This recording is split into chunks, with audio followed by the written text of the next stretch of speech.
Good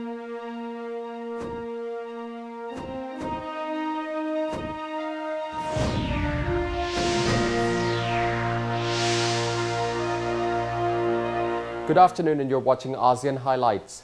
Earlier this week, Al-Qaeda leader Osama bin Laden was killed in a US-led operation in Pakistan, and following his death, ASEAN countries have tightened security amidst rumors of reprisal attacks. In Thailand, Prime Minister Apisit Wechachjiwat said he ordered agencies to closely follow intelligence information and boost security at important places. National Police Chief Wichian Potposi said he ordered tightened security at embassies, consulates, and for prominent diplomats. Meanwhile, Secretary General of the National Security Council, or the NSC Thawin Pliansi, added bin Laden's death would not affect the situation in the three southern provinces, as there is no link between Al-Qaeda and the Muslim insurgents in southern Thailand. However, Thawin said Thailand will remain extra vigilant and will cooperate with international intelligence agencies. In Malaysia, Prime Minister Najib Razak said he hoped bin Laden's death would lead to a new chapter of peace, security, and relief in the world. He also hoped that bin Laden's death would make the world realize that violence and terrorism are not the right conduit toward achieving any desired objective. While Najib had ordered police to be on high alert for reprisal attacks, there are reportedly no sign of any Al-Qaeda movements in Malaysia. In Indonesia, the government is beefing up security, particularly on the holiday island of Bali, which was in the past hit by multiple terror attacks linked to Al-Qaeda. Bali Governor Made Mangkupastika said there are already signs of Al-Qaeda movements. Meanwhile, Indonesian National Police spokesman Boy Rafli Amar said the police would tighten security to prevent reprisal attacks. And in Singapore, Prime Minister Lee Hsien Loong said the death of bin Laden made the world a bit safer. However, he cautioned that bin Laden's death did not mean the world was safe. Meanwhile, Singapore still views the regional terrorist network Jemaah Islamiyah, which has been linked to Al-Qaeda, as its main terrorist threat. In the Philippines, Manila's SWAT team was deployed to guard the U.S. Embassy despite official reports suggesting that no special threats have been arising from bin Laden's death. Meanwhile, President Benigno Aquino III said he would convene a security meeting to assess threats from local militants that could arise from bin Laden's killing and warn the public against complacency. Thai news agency reporting for ASEAN TV.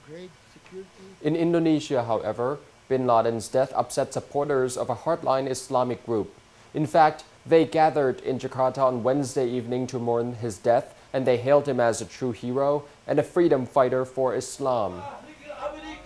Posters hailing Osama bin Laden as a hero and lambasting US President Barack Obama as a terrorist are common sights at the headquarters of the Islamic Defender Front, which is known locally as the Front Pembela Islam, or FPI, located in the Jakarta suburb of Tanah Abang. Shortly after the evening call to prayer on Wednesday, men, women and children who supported the Front Pembela Islam turned up in their hundreds, some on foot, some on motorbikes, to the narrow lane leading to the group's main gathering place in the Indonesian capital. They were all there to pay tribute to the Al-Qaeda leader Osama bin Laden and condemn his assassination conducted by American forces in Pakistan earlier this week. While some have expressed doubt about the death of the man, widely believed to be behind 9/11 and countless other terrorist attacks around the world, many FPI followers were angered by his passing as they pray, chant and sing religious songs commemorating what they see as a martyrdom of bin Laden. And as the international media watched on, the crowd of around 500 to 600 FPI supporters also shouted anti-American remarks throughout the session.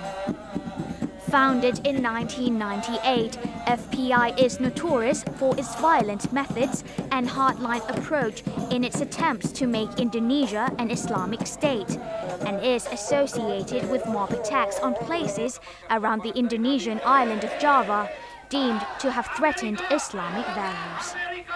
Nonetheless, their controversial religious activities only attract a handful of followers so far in the world's most populous Muslim nation. ASEAN TV news team of Thai News Agency reporting for ASEAN TV.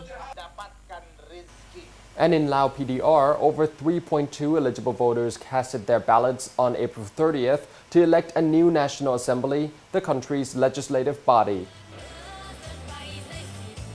Eligible voters in Lao PDR lined up early Saturday morning at more than 6,000 polling stations nationwide, casting their ballots at the 7th National Assembly election, a rare event held once every 5 years. Obliged to their fundamental duty as voters, people of all ranks took part in the election day, including Prime Minister Thongsin Thamawong and his wife. People identified as Hmong, a minority group, had dressed up in their native outfits for the day to exercise their rights as written in the Constitution. The National Assembly of Lao PDR has held a pivotal role in matters of national concern, including the power to run checks on the government, court, and public prosecutors. Elected candidates serve a mandatory duration of 5 years. Competing for 132 seats in the forthcoming assembly are 190 candidates, 46 of whom are female. Each electorate finalized their 15 outstanding candidates of the day. The voting procedure is different from other countries. Voters are required to dash out all unwanted candidates but leave their selections clear. About 3.2 million people from a population of some 7 million are eligible voters, the same proportion as in 6 previous elections. The voter turnout this time, however, has been dubbed extraordinary, yielding an average of 90%, while many polling stations have quoted achieving 100% voter participation. The promising development has been attributed to a stronger public impulse for state affairs, not from any aggressive election campaigning.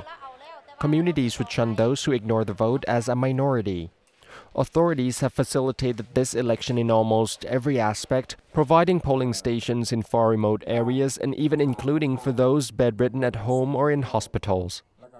Unprecedented hope was aired throughout Lao PDR on the day, especially as the nation takes a firm grip on a new strategy to position itself on the global arena.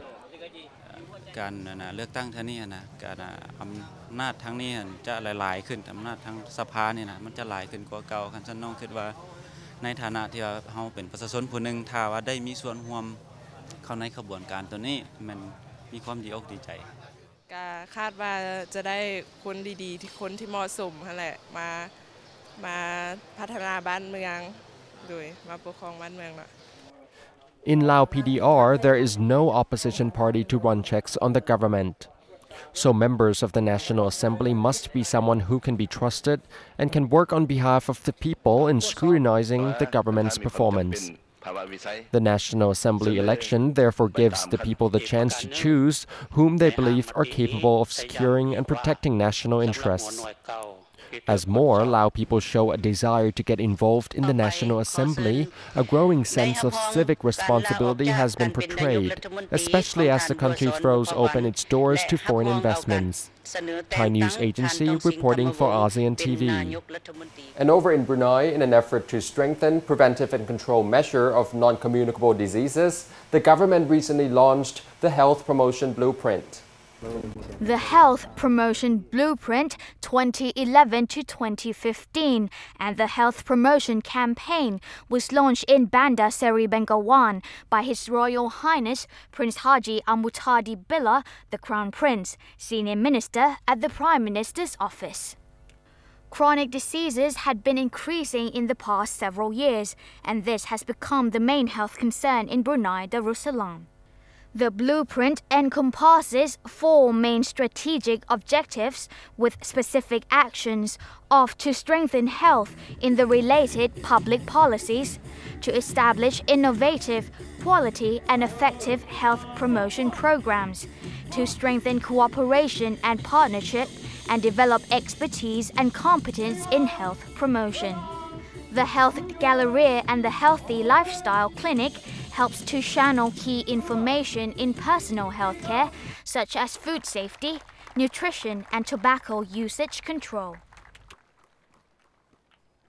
The Ministry of Health of Brunei Darussalam has carried out many promotional and health educational activities, especially in encouraging a healthy lifestyle by taking healthy food, practicing consistent physical exercise, as well as not smoking. At the ceremony, the Health Promotion Centre's website was also launched. The Health Promotion Exhibition is among the various activities lined up in the 3-week Health Promotion campaign, which is designed to raise greater public awareness on the several aspects of health. The Royal Brunei Catering's 4th Healthy Cooking Recipe book was also launched. In the cookery book, the Ministry of Health also helps in providing information on healthy food, as well as balanced diet and calories, while the Language and Literature Bureau helped with the translation work. Meanwhile, the State Mufti Department plays the role of verifying the halal status of the ingredients for the recipes. This blueprint and health promotion campaign will no doubt increase public's awareness that prevention is better than cure, which at the same time will reduce government spending on medical treatments. ASEAN TV News Team of Thai News Agency reporting for ASEAN TV. Ending on a much lighter note, in the spirit of the royal wedding, the British Embassy in Thailand transformed the embassy grounds into a royal wedding after party attended by dozens of local celebrities and socialites. In continuing with the global celebratory mood generated by the British royal wedding between Prince William and Kate Middleton, now known as the Duke and Duchess of Cambridge, the British Embassy in Thailand, along with UK businesses in the kingdom, as well as some local companies, organised an after-party last night commemorating the occasion.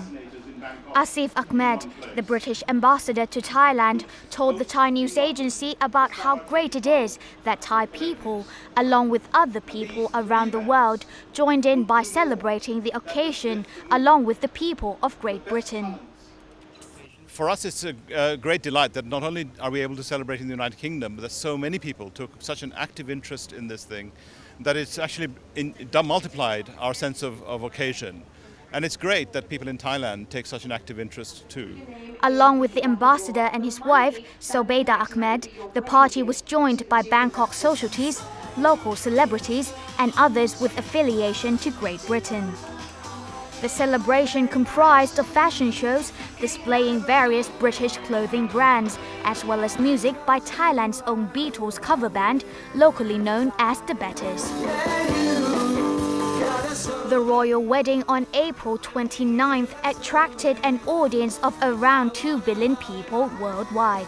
And while Clarence House has refused to reveal the destination of the newlyweds' honeymoon, which is due to take place sometime later this month, it is reported that the Duke and Duchess of Cambridge have chosen Seychelles as their romantic destination.